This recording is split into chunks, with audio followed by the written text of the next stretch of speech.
नमस्कार, मैं अभिनय आकाश और आप देखना शुरू कर चुके हैं प्रभा साक्षी का special show most reliable information यानी एमआरआई। 90 के दशक की बात है। राम मंदिर आंदोलन अपने चरम पर था। मंदिर आंदोलन में मुख्य भूमिका निभाने वाले वीएचपी के दिग्गज नेता अशोक सिंघल ने एक कंपनी के पास जाकर कहा, राम मंदिर तो बनाकर रहेंगे, क्या आपका सहयोग मिलेगा? हम चाहते हैं कि ये एक ऐसी कंपनी बनाए जिसे निर्माण के क्षेत्र में अच्छा खासा अनुभव हो। जवाब में कंपनी की तरफ से कहा गया, राम का मसला है इसलिए हम ऐसा जरूर करेंगे। इस बात को दशक गुजर गए। रामलला हम आएंगे, मंदिर वही बनाएंगे से पहले मंदिर फिर सरकार के नारे बदलते रहे, लेकिन कल कल बहती सरयू की धार अपने आराध्य के इंतजार में बैठी रही। 9 नवंबर को सुप्रीम कोर्ट की तरफ से रामलला की जमीन के हक पर हस्ताक्षर के साथ ही यह साफ हो गया कि अयोध्या में भगवान श्री राम का भव्य और दिव्य मंदिर जरूर बनेगा। बाद में राम जन्मभूमि तीर्थ क्षेत्र ट्रस्ट का गठन किया गया। ट्रस्ट के गठन के बाद कई कंपनियों ने मंदिर निर्माण के लिए अपना प्रस्ताव आगे बढ़ाया, लेकिन राम जन्मभूमि तीर्थ क्षेत्र के महासचिव चंपत राय ने वर्षों पहले निर्माण कंपनी के साथ हुई अशोक सिंघल की बात को आगे बढ़ाते हुए इस बाबत उसी कंपनी से बात की और कंपनी ने इसे स्वीकार करते हुए कहा, हम इसे सेवा भाव से बनाएंगे। 1000 साल तक इस मंदिर का बाल भी बांका नहीं हो सकेगा। राम की नगरी अयोध्या पर इस वक्त देश ही नहीं बल्कि पूरी दुनिया की नजरें ठहरी हुई। राम मंदिर सहित पूरे शहर को सजाया और संवारा जा रहा है।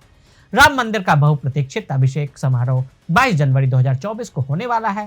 प्रधानमंत्री नरेंद्र मोदी ने 30 दिसंबर 2023 को अयोध्या से अमृत भारत एक्सप्रेस और वंदे भारत एक्सप्रेस को लॉन्च कर इस भव्य कार्यक्रम की शुरुआत की। अब खुद प्रधानमंत्री नरेंद्र मोदी इस मंदिर के उद्घाटन में शिरकत करेंगे। ऐसे में जानना जरूरी है कि राम मंदिर बनाने में किस कंपनी का हाथ है।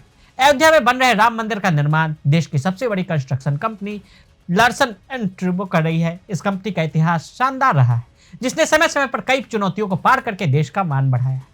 22 जनवरी को इसका पहला फेज कंपनी पूरा कर लेगी।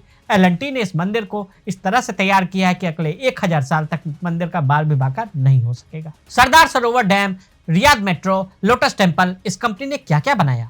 गुजरात के सरदार सरोवर डैम के पास बनी सरदार पटेल की 182 मीटर ऊंची प्रतिमा दुनिया की सबसे ऊंची प्रतिमा है और गुजरात की मोटेरा में बनी नरेंद्र मोदी क्रिकेट स्टेडियम दुनिया के सबसे बड़ा क्रिकेट ग्राउंड है, जिसमें एक साथ 1,32,000 लोग इकट्ठा बैठकर क्रिकेट का मजा ले सकते हैं। इसके साथ ही दिल्ली, मुंबई और बेंगलोर के इंटरनेशनल एयरपोर्ट, सऊदी अरब का रियाद मेट्रो और दिल्ली के लोटस टेम्पल जैसी खूबसूरत इमारत को बनाने वाली company Larsen and Toubro limited L&T, जिसका नाम सुनकर एक बार में आपको लगेगा कि ये कोई विदेशी कंपनी है, लेकिन ऐसा नहीं है। एल&टी भी टाटा, बिरला और रिलायंस जैसी स्वदेशी कंपनी है जिसने भारत के विकास के लिए काफी काम किया है। मुंबई ट्रांस हार्बर लिंक, पहली mega project Mumbai harbour harbour link यानी एक निर्माणाधीन 21.8 किलोमीटर लंबा सड़क पुल है जो भारतीय शहर मुंबई को उसके उपग्रह शहर नवी मुंबई से जोड़ता है।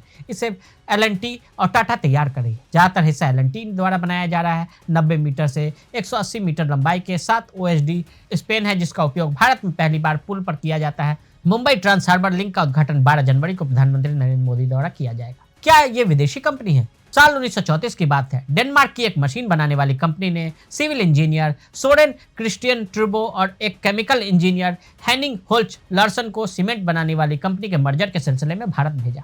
1939 में द्वितीय विश्व युद्ध के बाद डेनमार्क पर जर्मनी का कब्जा हो गया, जिसके बाद ये दोनों वापस नहीं लौट सके और भारत में ही रहने लगे। मुंबई में एक छोटे रूम में एक पार्टनरशिप फर्म के रूप में एल&टी की शुरुआत की। 1940 में एक प्राइवेट लिमिटेड कंपनी के रूप में कन्वर्ट कर दिया खुद को। अनिल मणिभाई नाइक ने साल 1965 में एक असिस्टेंट इंजीनियर के रूप में एल&टी को ज्वाइन किया। इसके बाद साल 1999 में वे कंपनी के CEO और MD बन गए। अलग अलग फील्ड में किया काम। टेक्नोलॉजी, डिफेंस और फाइनेंस जैसी फील्ड में एल&टी कंपनी काफ़ी तेजी से आगे बढ़ रही है। आप जानकर हैरान होंगे कि देश का पहला न्यूक्लियर रिएक्टर बनाने की बात हो या फिर nuclear power submarine INS Arihant का निर्माण हो, सरकार ने एल&टी पर ही भरोसा जताया। यहाँ तक कि मंगलयान, चंद्रयान जैसे मिशन भी एल&टी के सपोर्ट के बिना पूरे नहीं हो पाते। राम भक्त बनकर पूरा कर रहे हैं प्रोजेक्ट। राम जन्मभूमि मंदिर का निर्माण कर रही संस्था लार्सन एंड टूब्रो के चीफ फाइनेंशियल अफसर आर शंकर रमन राम मंदिर के निर्माण को महज एक प्रोजेक्ट नहीं बल्कि एक आध्यात्मिक यात्रा बताते हैं। उन्होंने कहा कि राम मंदिर का निर्माण हमारे लिए चैलेंज है। नामी कंपनियों ने मंदिर निर्माण की तकनीक पर शोध किया, इसका उपयोग मंदिर निर्माण में हो रहा है। हम सौभाग्यशाली हैं जो राम मंदिर जैसे महान प्रोजेक्ट के निर्माण की जिम्मेदारी मिली। राम मंदिर के निर्माण प्राचीन परंपरागत तकनीक के साथ आधुनिक तकनीक का समन्वय किया गया है। आर शंकर रमन ने कहा कि राम मंदिर का निर्माण हमारे लिए एक सामान्य प्रोजेक्ट न होकर एक स्पिरिचुअल जर्नी है जिसे हम राम भक्त बनकर संपूर्ण आस्था के साथ पूरा कर रहे हैं। तो आज हमने आपको राम मंदिर बनाने वाली कंपनी एल&टी के बारे में बताया। आज के लिए दे इजाजत। ऐसी रिपोर्ट्स को देखने के लिए देखते रहें प्रभा साक्षी। अगर आप भी लेना चाहते हैं देश दुनिया की तमाम जानकारी तो आज ही सब्सक्राइब करें हमारे चैनल को। साथ ही नीचे दिए बेल आइकन को जरूर दबाएं ताकि हर अपडेट आप तक पहुंच सके।